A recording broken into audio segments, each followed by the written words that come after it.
Hello student, स्वागत है एक बार फिर से आपका हिंदी पाठशाला क्लासेस में। तो आज हम बात करने वाले हैं यहाँ पे बच्चों विराम चिन्ह के बारे में। विराम चिन्ह के बारे में बच्चे काफी ज्यादा कंफ्यूज रहते हैं कि विराम चिन्ह किस तरीके से लगता है, विराम चिन्ह को पहचानने में उनको मुश्किल होती है।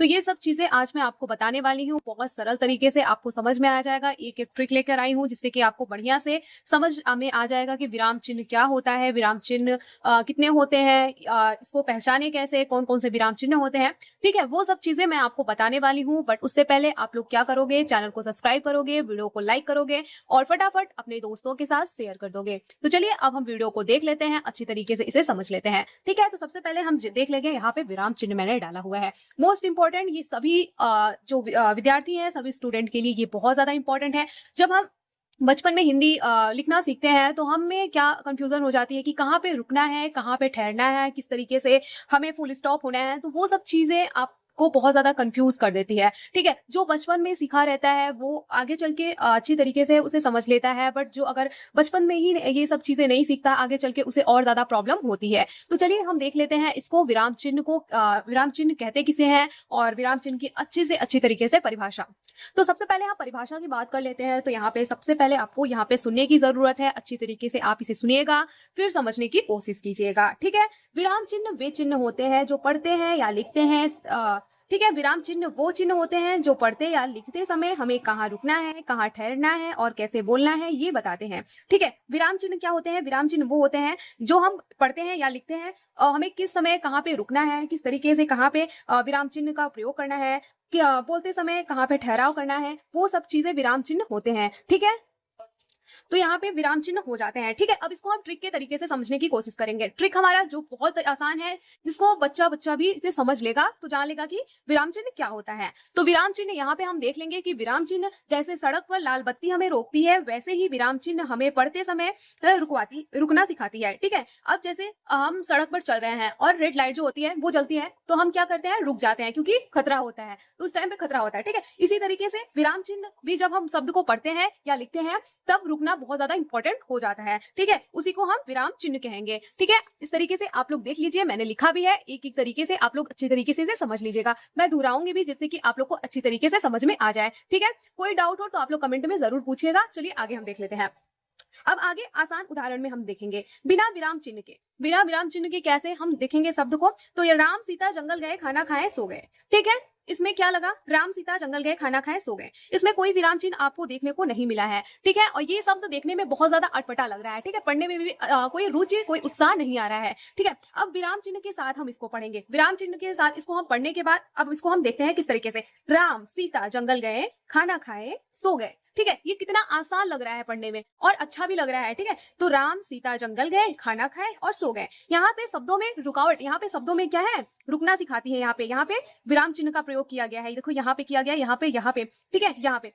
तो ये सब चीजें क्या है, शब्दों में ठहराव, जहां पे सांस लिया जाए, शब्दों में रुकना का प्रयोग किया जाए, वहां पे क्या होगा, विराम चिन्ह होगा। ठीक है, आप लोग को यहाँ पे चीजें को समझ में आ गया होगा। ये दोनों चीजों में जो कंफ्यूजन था वो आप लोग का दूर हो गया होगा। अब आगे हम देख लेंगे यहाँ पे क्या है, कौन सा पढ़ने में आसान लगा। अब ये बताओ कौन सा पढ़ने में आपको आसान लगा, बिना विराम चिन्ह वाला पढ़ने में आसान लगा या विराम चिन्ह के साथ पढ़ने में आसान लगा? तो फिर से हम इसको देख लेंगे, राम सीता जंगल गए, खाना खाए, सो गए। और फिर उसके बाद विराम चिन्ह के साथ राम सीता जंगल गए, खाना खाया और सो गए। यहाँ पे कितनी अच्छी तरीके से यहाँ पे बताया गया है, एक एक शब्दों को यहाँ पे चीजें पे ठहराव करना बताया गया है। ठीक है, यहाँ पे एक सांस में ही पढ़ना इसमें बताया गया है और यहाँ पे रुक के एक एक शब्दों को पढ़ना सिखाया गया है।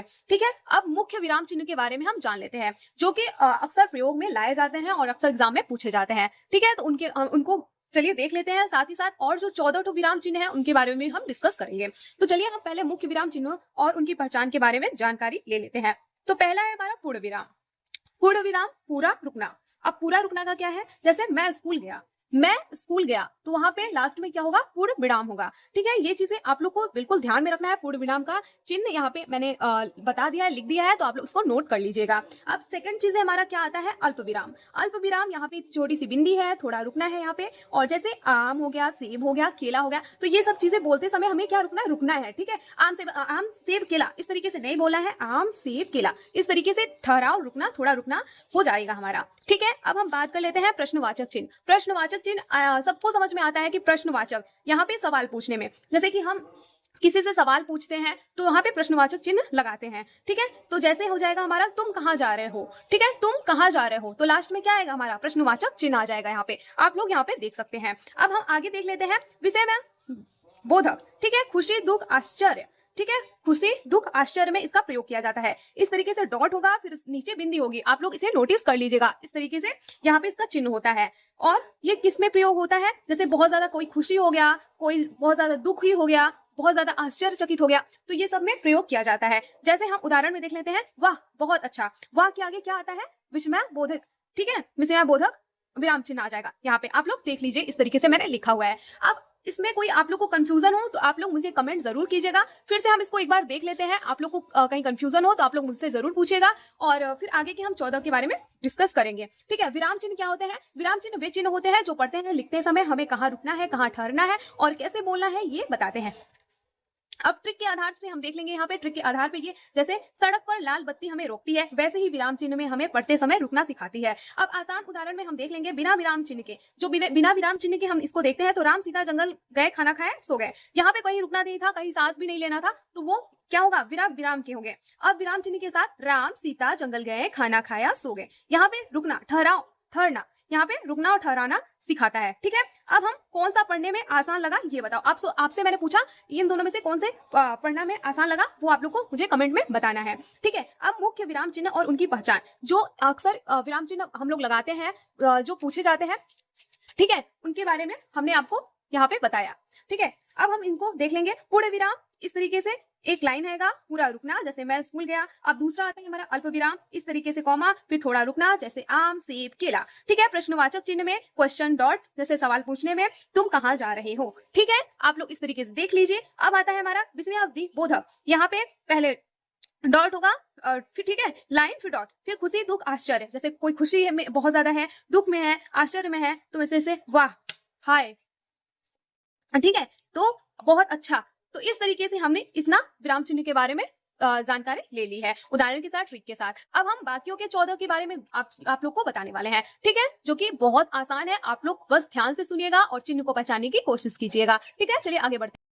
तो आगे हम देख लेंगे। यहाँ पे 14 मैंने बताया है, 4 आपको मैंने समझा दिया था, लेकिन फिर से मैं आपको बार बार दोहराने की कोशिश करूंगी, जिससे कि आप लोग क्या है अच्छे तरीके से चिन्ह को पहचान लो और इसमें गलती ना करो। ठीक है, तो यहाँ पे पहला हमने आपको बताया था पूर्ण विराम। पूर्ण विराम में आप इस तरीके से देख लीजिए, चिन्ह पूरा रुकना होता है। ठीक है, अब जैसे मैं स्कूल गया। ठीक है, मैं स्कूल गया, यहाँ पे आप लोग देख सकते हैं। अब दूसरा हमारा आता है अल्प विराम। अल्प विराम में क्या होता है, थोड़ा रुकना। ठीक है, अल्प विराम में क्या होगा, थोड़ा रुकना, जैसे आम, सेब, केला।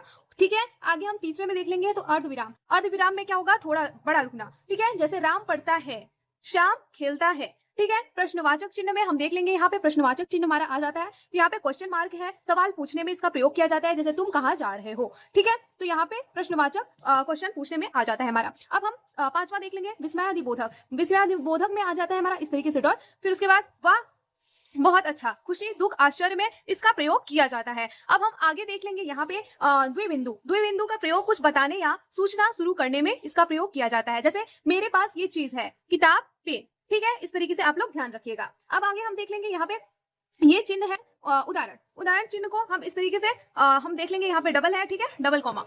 तो यहाँ पे किसी शब्द ज्यो के त्यों लिखना। ठीक है, जैसे राम ने कहा मैं आऊंगा। ठीक है, यहाँ पे देख लीजिए लास्ट में दो बिंदु लगा हुआ है। अब योजक चिन्ह के बारे में हम देख लेंगे। योजक चिन्ह यहाँ पे आप लोग देख लेंगे, दो शब्दों को जोड़ने में इसका प्रयोग किया जाता है। ठीक है, जिसे डैश भी कहा जाता है, ऐसे मान लीजिए आप, जैसे दिन और रात। ठीक है, ये और का लोप कराता है। ठीक है, अब हम आगे देख लेंगे कोष्टक का। यहाँ पे आप लोग को दिख रहा होगा, आई होप। यहाँ पे कोष्टक का हम देख लेंगे तो अतिरिक्त जानकारी देने में इसका प्रयोग किया जाता है, जैसे राम मेरा दोस्त आया। तो यहाँ कौन आया, मेरा दोस्त आया, तो इसको किस में लिखेंगे, कोष्टक में लिखेंगे। ठीक है, अब आता है हमारा अपोस्ट्रॉफी। अपोस्ट्रॉफी का प्रयोग अंग्रेजी में बहुत ज्यादा किया जाता है, हिंदी में कम ही किया जाता है। तो यहाँ पे इस तरीके से हम देख सकते हैं, छोटा करके लिखने में, संबंध दिखाने में, जैसे राम और किताब। ठीक है, अंग्रेजी में ये ज्यादा आता है। ठीक है, आप लोग इस तरीके से देख सकते हैं। अब आगे हम देख लेंगे 11 बिंदु में होता है हमारा त्रिबिंदु। त्रिबिंदु बात अधूरी छोड़ना, जैसे कि हम कोई चीजें लिखते हैं और हम इसके बाद डॉट डॉट डॉट कर देते हैं। तो यहाँ पे ये बताया गया है, जैसे मैं सोच रहा था, क्या सोच रहा था, डॉट डॉट डॉट डॉट।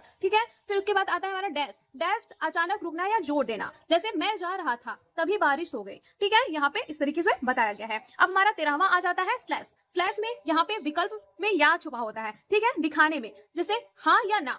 में उत्तर देने का रहता है कि हाँ या ना में, नहीं। तो इस तरीके से आप लोगों ने इसको नोटिस किया होगा। फिर हम आगे देख लेते हैं 14वां में संक्षेप चिन्ह होता है। संक्षेप चिन्ह यहाँ पे एक डैश कॉमा रहता है, तो यहाँ पे छोटे रूप में फुल स्टॉप से बोलते हैं, छोटे रूप में लिखना, जैसे डॉक्टर, श्री, इसका प्रयोग अधिकतर किया जाता है। ठीक है, आप लोग को आई होप ये समझ में आ गया होगा कि विराम चिन्ह किसे कहते हैं। विराम चिन्ह वो होता है रुकना या ठहरना। ठीक है, आई होप आप लोग को ये सब चीजें समझ में आ गई होगी। अब आप लोग चाहो तो इसका स्क्रीनशॉट लेके रख सकते हो और इसको देख सकते हो, इसको पहचान सकते हो अच्छी तरीके से। 2-4 बार वीडियो ये वाली देख लीजिएगा, आप लोग को अच्छी तरीके से याद हो जाएगी, चीजें समझ में आ जाएंगी कि फुल स्टॉप कहाँ रुकना है, कहाँ विराम देना है, कौन सा प्रश्नवाचक चिन्ह है, विषयबोधक कौन सा चिन्ह है, और योजक कौन सा चिन्ह है, कोष्टक कौन सा चिन्ह है, और कौन सा चिन्ह है, पूर्ण विराम क्या होता है। तो ये सब चीजें आप लोग को समझ में आ जाएगी। बस आप लोग को क्या करना है, 1-2 बार ये वीडियो को देखना है और रिपीट करना है, आप लोग को आराम से ये सब चीजें समझ में आ जाएंगी। तो आई होप आप लोग को ये वीडियो पसंद आई होगी, समझ में आई होगी। तो ऐसे ही वीडियो के लिए हिंदी पाठशाला को फटाफट सब्सक्राइब कर लीजिए, अपने दोस्तों के साथ शेयर कर दीजिएगा। मिलते हैं ऐसी ही वीडियो के साथ, तब तक के लिए थैंक यू, टेक केयर, जय हिंद, जय भारत।